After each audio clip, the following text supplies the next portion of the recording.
ಅಧ್ಯಾಯ 5 ಶ್ಲೋಕ ಸಂಖ್ಯೆ 19.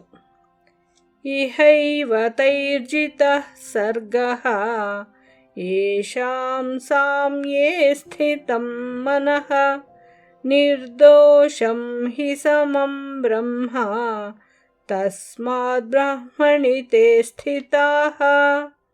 ಇಹೈವ ತೈರ್ಜಿತಃ ಸರ್ಗಃ ಇಹೈವ ತೈರ್ಜಿತಃ ಸರ್ಗಃ ಯೇಷಾಂ ಸಾಮ್ಯೇ ಸ್ಥಿತಂ ಮನಃ ಯೇಷಾಂ ಸಾಮ್ಯೇ ಸ್ಥಿತಂ ಮನಃ ನಿರ್ದೋಷಂ ಹಿ ಸಮಂ ಬ್ರಹ್ಮ ನಿರ್ದೋಷಂ ಹಿ ಸಮಂ ಬ್ರಹ್ಮ ತಸ್ಮಾದ್ ಬ್ರಹ್ಮಣಿ ತೇ ಸ್ಥಿತಾಃ. ತಸ್ಮಾದ್ ಬ್ರಹ್ಮಣಿ ತೇ ಸ್ಥಿತಾಃ.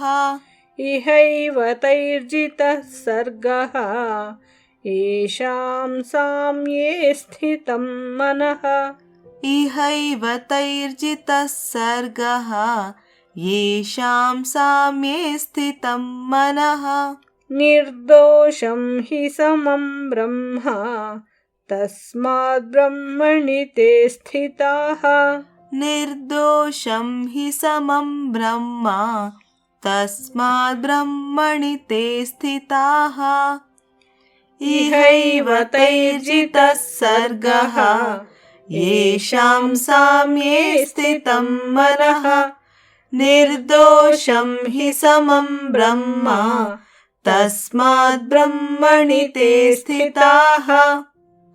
ಶ್ಲೋಕಾರ್ಥ.